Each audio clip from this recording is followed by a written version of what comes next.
Hello guys, welcome to pharma is quick revision channel. Let's make it easy. तो इस video में हम पढ़ने वाले हैं सस्पेंसन, जो कि हमारा यूनिट 3 है।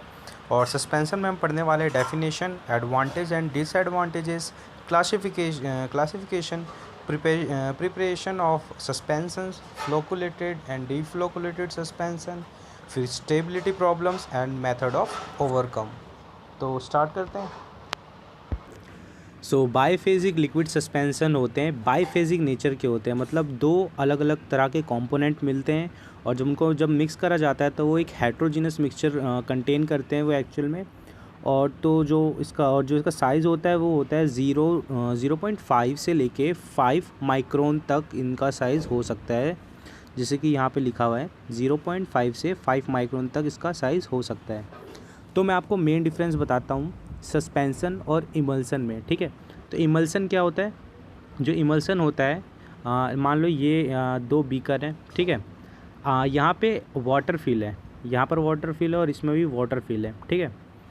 तो सस्पेंसन में क्या होगा एक्चुअल में, पहले इमल्सन का बताता हूँ मैं। इमल्सन में जो होगा वो अंदर भी लिक्विड होगा जो कॉन्टीन्यूस फेज में होगा, और जो डिस्पर्स फेज होगा ये भी लिक्विड ही होगा, लाइक ये हो गया ऑयल, ठीक है। पर जो सस्पेंसन में थोड़ा डिफरेंस हो जाता है। जो एक्चुअल में होता है, जो इसमें डिस्पर्स फेज होता है ये सॉलिड होते हैं। क्या होते हैं? सॉलिड होते हैं। तो अगर डिस्पर्स फेज में लिक्विड हुआ तो उसे कहेंगे इमल्सन, और डिस्पर्स फेज में अगर सॉलिड्स हुआ तो उसको कहेंगे हम सस्पेंसन्स, ठीक है। ये दो तरह के होते हैं, फ्लोकुलेटेड, डीफ्लोकुलेटेड। हम बाद में आगे पढ़ेंगे इसको अच्छे से। तो हमने पढ़ लिया बाईफेजिक लिक्विड डोजेस फॉर्म होता है ये एक्चुअल में, दो फेज़ होते हैं क्योंकि इसमें। और क्लासिफिकेशन क्या होगा इसका? ओरल सस्पेंसन, जिसको ओरल मतलब माउथ के थ्रू लेते हैं हम लोग। पेरेंटल सॉल्यूशन, जिसको हम कैसे लेते हैं? इंजेक्शंस के थ्रू लेते हैं, उसे पेरेंटल कहते हैं। ऑप्थेलेमिक सस्पेंसन्स, और फोर्थ क्या होता है? सस्पेंसन फॉर एक्सटर्नल यूज़, बाहर के पर्पज़ के लिए यूज़ होता है, ठीक है। तो इसके एडवांटेज और डिसएडवांटेज के बारे में बात करते हैं। तो सब first of all advantage, make the test, ठीक है। अगर अनप्लीजेंट टेस्ट होगा तो उसको हम लोग can be masked by adding suitable flavours. तो अगर ड्रग का जो अनप्लीजेंट स्मेल होता है, ठीक है ना, टेस्ट होता है, स्मेल होता है, तो उसको हम कवर कर सकते हैं अगर उसको हम सस्पेंसन में कन्वर्ट करते तो। दूसरा होता है bioavailability. Drug in suspension exhibit a higher rate of bioavailability compare to the other drug, ठीक है। बायो अवेलेबिलिटी इनकी क्या होती है? एग्जिबिट हायर रेट होती है, मतलब बॉडी को अफेक्ट ज़्यादा अच्छे से करता है ये। थर्ड है इसका stability. Suspension provide stability which is more than other liquid dosage form. तो इसकी स्टेबिलिटी सबसे ज़्यादा होती है in comparison of other liquid dosage form में, ठीक है। तो इसके डिसएडवांटेजेस क्या है? Being liquid dosage form it need considerable attention toward preservation against microbial attack, ठीक है। क्योंकि ये क्या है, लिक्विड डोजेस फॉर्म है तो माइक्रोबियल अटैक होने के चांसेस इसमें हाई होते हैं। Second, in the formulation the sedimentation of the solid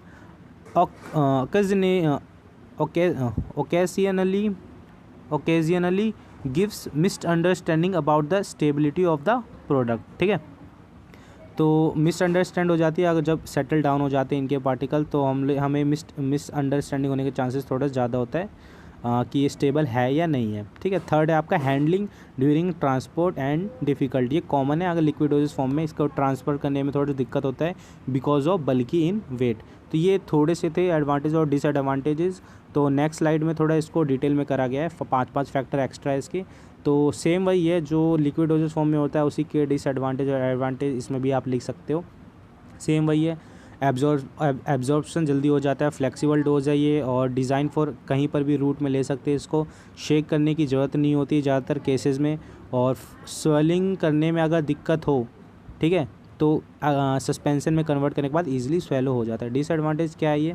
stability इनके drug stability often reduce in solution में स्टेबिलिटी थोड़ी सी कम हो जाती है, क्योंकि सबसे ज़्यादा स्टेबल किस में होते हैं? सॉलिड लिक्विड डोजेस फॉर्म में होते हैं, ठीक है। Second, difficult to marks unpleasant taste. कभी कभी अनप्लीजेंट टेस्ट को मार्क्स करना थोड़ा सा डिफ़िकल्ट हो जाता है इसमें। थर्ड, बल्कीनेस की वजह से ट्रांसपोर्ट नहीं हो पाता है। फोर्थ, टेक्निकल एक्यूरेसी नीडेड, ठीक है। टेक्निकल एक्यूरेसी चाहिए होती है हमें कि कैसे लेना है, कहाँ लेना है, ठीक है, किसके थ्रू लेना है। फिफ्थ है measuring devices need for administration, बनाने के लिए इसमें बहुत सारे डिवाइसेस की नीड होती है सस्पेंशन को कैलकुलेटेड करने के लिए। Six, some drug poorly soluble, मतलब कई तरह के जो सॉलिड ड्रग होते हैं वो सॉल्यूबल पुअरली होते हैं, ठीक है ना। तो हम पढ़ेंगे हम टाइप्स ऑफ सस्पेंशंस। तो फर्स्ट है ओरल। ओरल क्या होगा, जो माउथ के थ्रू हम लोग लेंगे, ओरल के रूट के थ्रू लेंगे। इसके एग्जाम्पल है क्लोरा एम फेनिकोल, ठीक है। फिर इसके एडवांटेज क्या है, स्वेलो करने में ईजी होता है द सस्पेंशन इनसॉल्युबल मेडिकामेंट, ठीक है। डिसएडवांटेज क्या है, the accuracy of doses is less reliable as compare to the solutions. Second है आपका पेरेंटल, जो इंजेक्शन के थ्रू लिया जाता है। The concentration of solid particle in the suspension should भी कितना होना चाहिए, 0.5 से लेकर 30% कंसनट्रेशन होना चाहिए, ज़्यादा नहीं होना चाहिए। अगर कंसनट्रेशन ज़्यादा होगा, सॉलिड की क्वांटिटी ज़्यादा होगी तो आपके वीन में तो जब आपके वीन में जाएगा और जो आपके डिस्पर्स फेज में सॉल्यूट ज़्यादा है तो वो वहाँ पे जाके एग्रीगेट हो जाएंगे, तो ब्लड फ्लो में थोड़ी सी दिक्कत हो सकती है, इसलिए ज़्यादा कंसनट्रेटेड नहीं होना चाहिए। थर्ड है आपका ओप्थैलेमिक सस्पेंसन। ये कहाँ पे यूज़ होता है, कंपेयर्ड एज ये कॉमनली यूज्ड नहीं होता है और कंपेयर टू आई ड्रॉप्स, ठीक है। तो ये किस तरह से होते हैं, इनको पहले स्टरलाइज करा जाता है और इसको डिज़ायर्ड विस्कोसिटी दी जाती है यूज़ करने से पहले। फोर्थ है आपका सस्पेंसन फॉर एक्सटर्नल यूज़। ये एक्सटर्नल यूज़ के लिए बनता है, इसका एग्जांपल है लोशंस, ठीक है। तो इम्पॉर्टेंट जो टॉपिक है वो है फ्लोकुलेटेड सस्पेंसन और नॉन फ्लोकुलेटेड सस्पेंसन्स। तो फ्लोकुलेटेड क्या होता है और नॉन फ्लोकुलेटेड क्या होता है, ठीक है।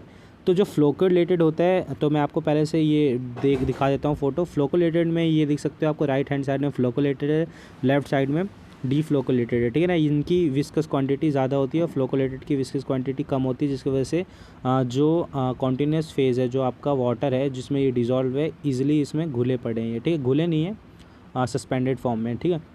तो ये याद करना बहुत इंपॉर्टेंट है। तो पहला क्या है, the rate of sedimentation of the particle is high. दो सेटल डाउन होने का जो सेडिमेंटेशन का रेट है, जो नीचे सेटल डाउन हो जाता है, ये उसका हाई होता है। मतलब आप तुरंत शेक करोगे उसको तो ये तुरंत नीचे सेटल डाउन होने के रेट इनमें ज़्यादा होता है। तो in comparison to non flocculated में आपका जो सेडिमेंटेशन है वो होता है स्लो, ठीक है ना। अगर आप इसको एक बार हिलाओगे तो वो धीरे धीरे करके सेटल डाउन होगा। दूसरा आपका सेडिमेंट इज़ ईजी टू रीडिस्पर्स मतलब क्या होता है, दोबारा से इसको हिलाएंगे तो ये ईजिली हर जगह पहुंच जाएगा, ठीक है ना।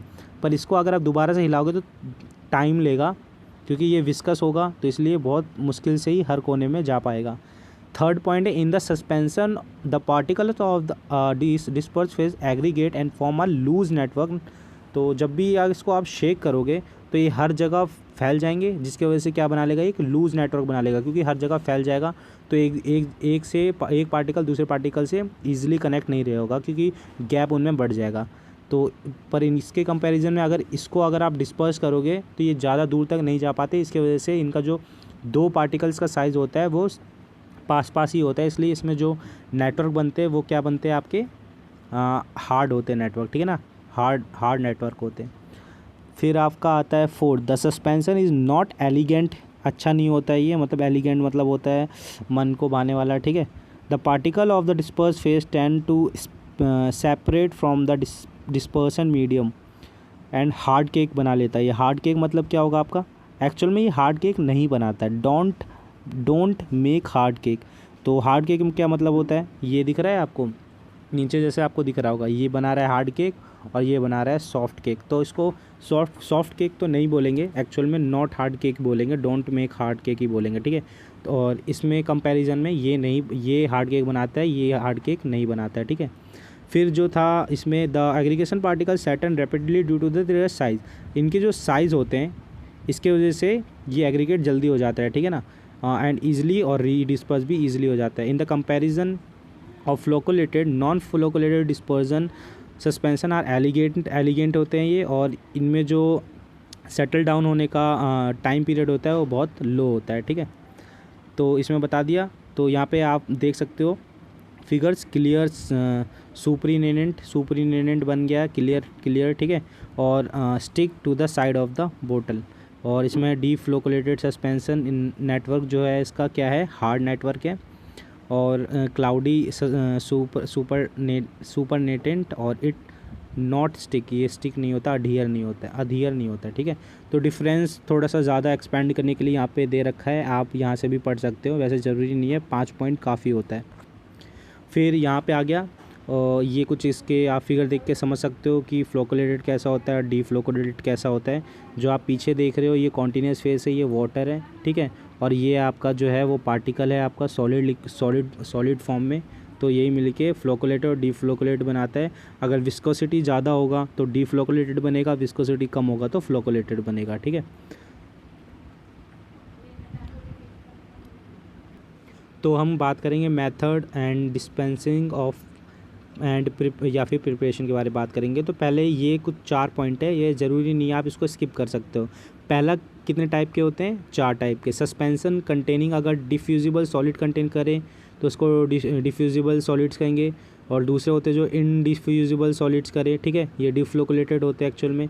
थर्ड होता है आपका जो पीपीटी बना दे, ऐसे होने चाहिए सस्पेंसन, ठीक है। और फोर्थ क्या होता है आपका केमिकल रिएक्शन की वजह से क्या बना ले, सस्पेंसन बना ले, ठीक है। तो अब आते हैं मेन टॉपिक में, फॉर्मुलेशन ऑफ सस्पेंसन। तो इसमें 2 चीज़ बताऊंगा क्योंकि हमारे जो सिलेबस में उसमें क्लियर नहीं दे रखा कि हमें करना क्या है, तो मैं दोनों बताने वाला हूँ, फॉर्मुलेशन भी बताने वाला हूँ और प्रिपरेशन भी बताने वाला हूँ, ठीक है। तो फॉर्मुलेशन क्या होगा, फॉर्मुलेशन मतलब होता है बनाना, एक्चुअल में क्या क्या फार्मूला यूज़ हुआ है इसमें, ठीक है। तो फर्स्ट है, आप तो मेडिसिन तो डालोगे, मतलब ड्रग तो डालोगे और एक व्हीकल तो डालोगे, ठीक है। उसके अलावा क्या क्या लगता है इसमें, फ्लोकोलेटिंग एजेंट। तो फ्लोकोलेटिंग एजेंट क्या होता है, सिंपल में बताऊंगा मैं आपको।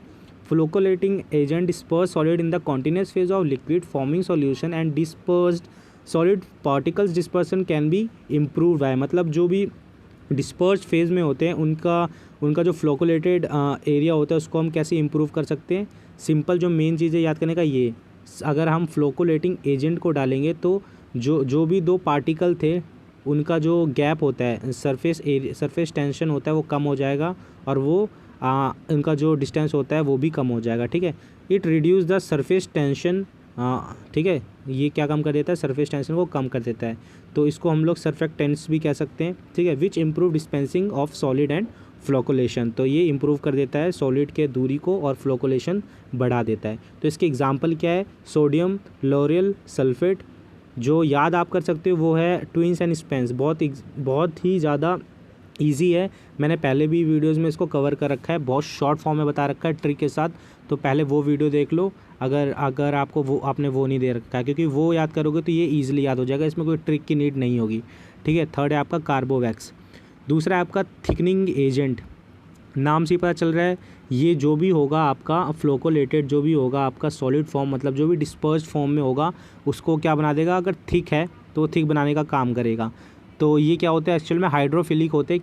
क्यों हाइड्रोफिलिक का मतलब बता दूं मैं आपको, हाइड्रोफिलिक कोलाइड्स मतलब जो इनकी एफिनिटी होती है वाटर से ज़्यादा होती है, ठीक है ना, affinity higher than water for colloidal dispersion with water, ठीक है ना। इंक्रीज विस्कोसिटी बढ़ा देगा ऑफ कॉन्टीन्यूस फेज, जैसे वाटर है आपका उसके साथ ये मिक्स हो जाएगा और उनकी जो विस्कोसिटी होती है वो हाई कर देगा। अब विस्कोसिटी हाई होने का मतलब क्या है तो ये मैं क्लियर करूँगा अभी आपको।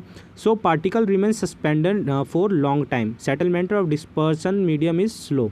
तो अब मैं आपको बताता हूँ, मान लो ये वाटर है, ठीक है, ये है आपका वाटर और इसमें जो आपका है वो है ये आपने अपना डिस्पर्स फेज कुछ भी आपने डाल रखा है जो सॉलिड है। तो इसको अगर आप शेक करोगे, जैसे कव सिरप आपने शेक करा, उसमें मान लो कव सिरप है ये, आपने उसको शेक करा, उसको आपने छोड़ दिया, तो ये जितने भी थे ये सॉलिड में जल्दी सेटल डाउन हो जाएंगे और नीचे बैठ जाएंगे। पर अगर आपने वाटर को विस्कस बना दिया और उसको हिलाओगे तो वो सेटल डाउन होने में बहुत टाइम लेगा, ठीक है ना। इसलिए यूज़ करा जाता है थिकनिंग एजेंट का कि विस्कस बन जाए और सेटल डाउन, डिस्पर्स जो फेज़ है वो सेटल बहुत स्लो हो। तो इसके जो क्लासिफाइड है वो कितने टाइप में करे गए हैं, उसको 3 टाइप में। पहला है पॉलीसैकेराइड्स, दूसरा है इनऑर्गेनिक एजेंट्स और थर्ड है आपका सिंथेटिक कंपाउंड्स। तो जो पॉलीसैकेराइड उसको फर्दर क्लासिफाइड करा गया नेचुरल और सेमी सिंथेटिक में। तो हम पहले बात करेंगे नेचुरल पॉलीसैकेराइड्स की। इसमें जो होता है गम अकेशिया होता है, पर जो गम अकेशिया होता है वो माइक्रोबियल जो ग्रोथ है उनमें होने के चांसेस ज़्यादा होते हैं, ठीक है। तो इसलिए इसमें जब भी मिलाया जाता है तो सिर्फ गम अकेशिया को नहीं मिलाया जाता है, 15% ट्रैगाकैंथ को भी मिलाया जाता है, 20% स्टार्च को भी मिलाया जाता है और सुक्रोज को भी मिलाया जाता है, ठीक है ना। क्योंकि विस्कोसिटी बढ़ा सके, ठीक है ना। तो अब हम नेक्स्ट में आते हैं ट्रैगाकैंथ। तो ट्रैगाकैंथ क्या होता है, better than acacia, use and compare to tragacanth या फिर ट्रैगाकैंथ म्यूसिलेज बनाने के काम आता है ये। और जब भी हम ट्रैगाकैंथ मिलाते हैं तो 1/4 ऑफ वॉल्यूम ऑफ वाटर मिलाते हैं या फिर क्लोरोफॉर्म वाटर। तो इसका एग्जांपल क्या है, अगर आप 4 पार्ट वाटर का ले रहे हो तो एक पार्ट आप एक पार्ट ट्रैगाकैंथ का लोगे, ठीक है ना। तो ये याद करने का तरीका ये था। जो सी है वो आपका स्टार्च है। स्टार्च क्या होता है, use as suspending agent due to the high viscosity of mucilage. Mucilage मतलब हो जाता है मान लो चिपचिपा, ठीक है ना, चिपचिपा टाइप का हो जाएगा आपका, विस्कोसिटी थोड़ी सी हाई हो जाती है उसकी, तो स्टार्च इसलिए मिलाया जाता है। डी है आपका सोडियम एगिनेट्स, 1% मिलाया जाता है इसको सॉल्यूशन में, और ये सेम होता है ट्रैगाकैंथ म्यूसिलेज जैसा ही बना देता है आपके सोल्यूशन मतलब सस्पेंसन को। सेकंड आपका आता है सेमी सिंथेटिक। इनमें जो यूज़ होते हैं वो मिथाइल सेल्यूलोज, सोडियम कार्बोऑक्सी मिथाइल या फिर सेल्यूलोज, माइक्रो क्रिस्टलाइन सेल्यूलोज। तो अगर आप, मैंने पहले ही बता रखा है, मैंने पहले वाले जो लिक्विड डोजेस फॉर्म है उसको एक बार ज़रूर देख लेना, उसमें बहुत शॉर्ट फॉर्म और ट्रिक के साथ बता रखा है, वो याद हो गया तो इसको याद करने की ज़रूरत नहीं पड़ेगी। तो सोडियम कार्बोऑक्सी मिथाइलेट को कितना परसेंट करना पड़ता है, 0.25 to 1%। और ये माइक्रो क्रिस्टलाइन सेलुलोज है वो किससे, ये सेम वही विस्कस बनाने के लिए ये यूज़ होता है। और प्रिपेयर्ड कैसे करा जाता है, वुड सेलुलोज से बाय एसिड हाइड्रोलाइसिस। तो बी है आपका inorganic agents. First clay bentonite. Bentonite क्या होता है मैं आपको बताता हूँ, मुल्तानी मिट्टी टाइप का होता है ये बेंटोनाइट, और किसका मिक्सचर होता है, एंड एल्युमिनियम मैग्नीशियम सिलिकेट, ठीक है। इस कॉमनली यूज करा जाता है क्ले के साथ, ठीक है। तो 22% सॉल्यूशन इज़ यूज़ करा जाता है इसका। सेकंड है आपका aluminium hydroxide, use in the suspension containing. इसमें क्या क्या कंटेन करते हैं, barium sulphate, calomel, sulphonamide and sulphur. C आपका सिंथेटिक कंपाउंड्स। तो पहला है आपका carbomers, carboxy vinyl polymers used, कितना करा जाता है यूज़, 0.4%। सेकंड आपको colloidal silicon dioxide 1.5% to 4%। Third है आपका wetting agents. These substances reduce interfacial tension between solid particle and liquid medium. First है आपका अल्कोहल में क्या मिक्स करा जाता है, ट्रैगाकैंथ म्यूसिलेज मिक्स करा जाता है, उसके बाद ये वेटिंग एजेंट तक का काम करता है। दूसरा आपका ग्लाइसरीन, किस में मिलाया जाता है, ये सोडियम एलिगिनेट और बेंटोनाइट भी मिलाया जाता है इसके साथ, ठीक है। थर्ड है आपका पॉलीसॉर्बेट, ये सबसे मेन एग्जांपल है, इसको याद एक ही याद करोगे वो भी चलेगा। ये कहाँ यूज़ होता है, पेरेंटल एंड ओरल सस्पेंशन बनाने के लिए। फोर्थ है आपका preservatives, this prevent microbial growth को रोकता है ये, तो सबसे बेस्ट एग्जांपल है प्रिजर्वेटिव का सिरप्स, ठीक है। और भी क्या है इसके example, benzoic acid, sodium benzoate methyl या फिर प्रोपाइल पैराबेन, ठीक है। फिफ्थ है आपका ऑरिगेनोलेप्टिक एडिटिव्स। तो पहला हो गया colouring agent, flavouring agent, sweetening agent. ये कब करा जाता है, जब ओरल सस्पेंशन बनाना हो, जब आप माउथ के थ्रू लोगे उस मेडिसिन को, सस्पेंशन को, तब ये ज़्यादातर केसेस में यूज़ होता है, क्योंकि ये क्या कवर करता है, marks unpleasant smells and taste को पैटेबल बनाता है। सिक्स्थ है आपका बफर्स यूज़ होगा, क्यों, क्योंकि रेजिस्ट करता है ये पीएच को बढ़ने से या फिर घटने से, ठीक है। इसका एग्जांपल है सोडियम सिट्रेट।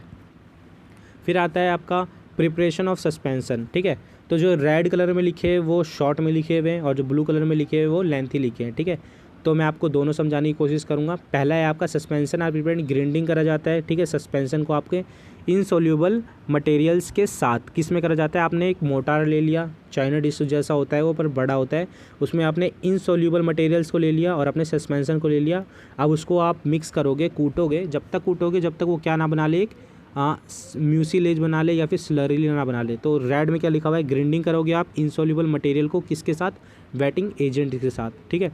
सेकंड है आपका all soluble ingredient are dissolve in same portion of the vehicle and added to the smooth paste to step 1 to get slurry, ठीक है। तो शॉर्ट में आपको बता देता हूँ, इसमें हम क्या मिलाएंगे, जो आपने बना लिया मटेरियल वेटिंग एजेंट के साथ, अब उसमें हमको मिलाना है सॉल्यूबल इंग्रेडिएंट्स मिलाना है, एक के बाद एक, और वो भी सेम क्वांटिटी में।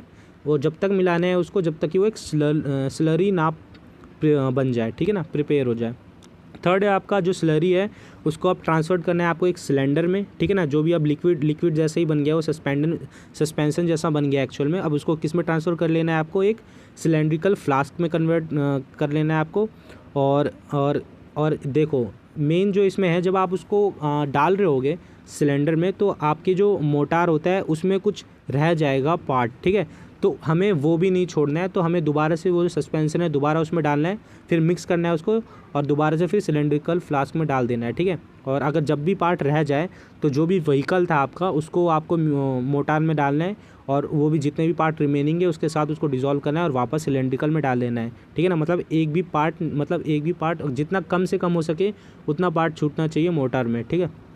और शॉर्ट में ये लिखा हुआ है, स्लरी को मूव करा जाता है सिलेंड्रिकल फ्लास्क में, फिर रिंज करा जाता है आपके मोटार को with portion of the vehicle to get components cylinder, ठीक है। फोर्थ है आपका डिसाइड वेदर द सॉलिड्स। अब आपको डिसाइड करना है कि किस टाइप का आपको सस्पेंशन चाहिए, सस्पेंडेड इंस्ट्रक्टेड व्हीकल, ठीक है। दूसरा होता है फ्लोकुलेटेड सस्पेंशन चाहिए या फिर डिफ्लोकुलेटेड या फिर flocculated and the suspended part चाहिए आपको।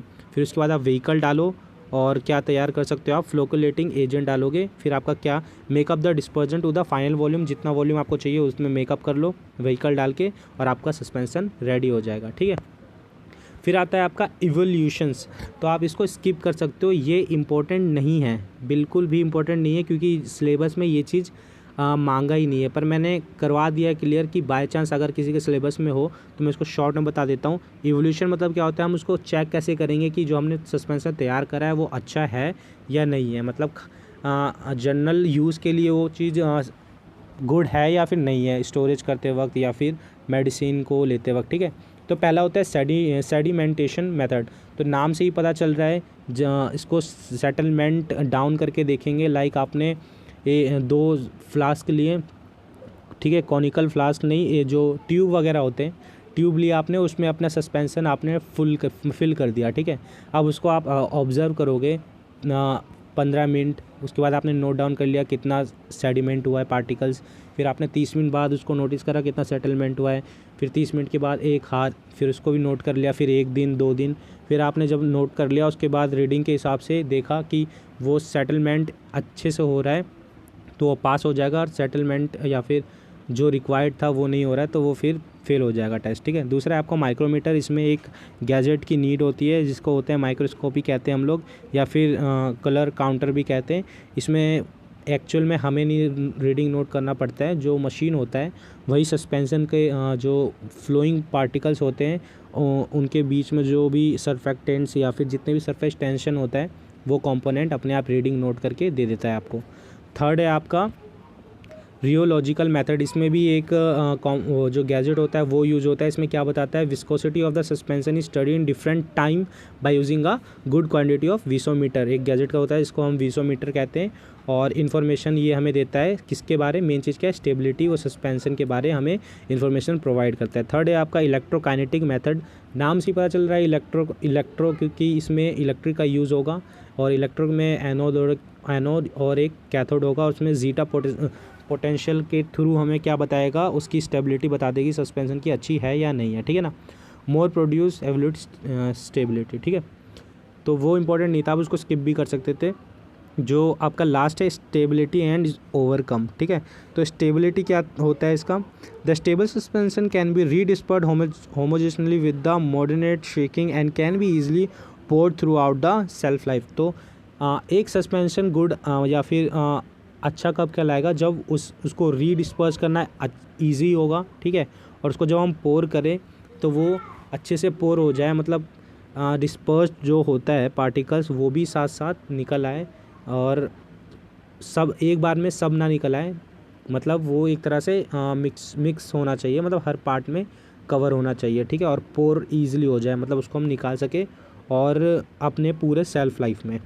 सेकेंड है आपका मोस्ट स्टेबल फार्मास्यूटिकल सस्पेंशन, आप फ्लोकोलेटेड होते हैं, ज़्यादातर जितने भी स्टेबल होते हैं वो फ्लोकोलेटेड होते हैं, जो भी स्टेबल फार्मास्यूटिकल सस्पेंशन होते हैं वो एक्चुअल में फ्लोकोलेटेड होते हैं और bonded together physically to form loose या फिर सेमी रिजिड स्ट्रक्चर बना के रखते हैं वो एक्चुअल में, और उसको हम कभी भी रीडिस्पर्स कर सकते हैं उनके सेल्फ लाइफ में, ठीक है।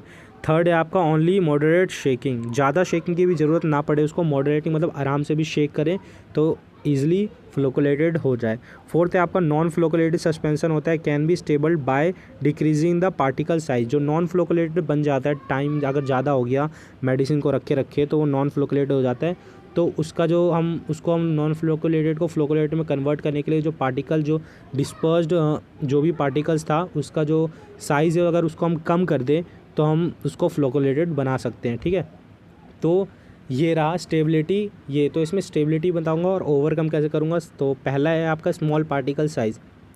अगर हम पार्टिकल साइज़ को छोटा कर देंगे तो उनका जो सेटलमेंट डाउन होगा और जो फ्लोकुलेटेड पीरियड होगा वो हाई हो जाएगा। ठीक है ना, तो इससे हम लोग क्या बना सकते हैं, स्टेबिलिटी को सही कर सकते हैं। दूसरा आपका इंक्रीजिंग द विस्कोसिटी। अगर हम विस्कोसिटी बढ़ा दें, जो आपका कॉन्टीन्यूस फेस है उसकी विस्कोसिटी बढ़ा दें और इनकी विस्कोसिटी कम कर दें जो डिस्पर्स फेज़ में है, तो सेटलमेंट डाउन पीरियड स्लो हो जाएगा और जो रीडिस्पर्स फेज़ होगा वो हाई हो जाएगा। ठीक है, थर्ड है आपका टेम्परेचर। अगर हम टेम्परेचर बढ़ा दें तो जो विस्कोसिटी होती है जो affect stability and pharmaceutical temperature flow can be related to the caking और क्लेइंग। तो ये पैदा कर सकता है, केकिंग और क्लेइंग कर सकता है और हम स्टेबिलिटी को वो कर सकते हैं, इम्प्रूव कर सकते हैं। So please like, subscribe and share if you like it. For feedback and queries for any other topic according to your syllabus please suggest us on computers comment section। तो अगर आपको कोई भी दिक्कत हो तो हमें कमेंट में बताएं। कोई भी ऐसा टॉपिक रह गया हो जो हमने कवर ना करवाया तो हमें कमेंट में बताएं और हमें कुछ भी फीडबैक देना हो तो कमेंट में बताएं। और वीडियो अच्छा लगा हो तो प्लीज़ लाइक करें, सब्सक्राइब करें एंड शेयर करें। Thank you for watching, have a nice day, bye bye.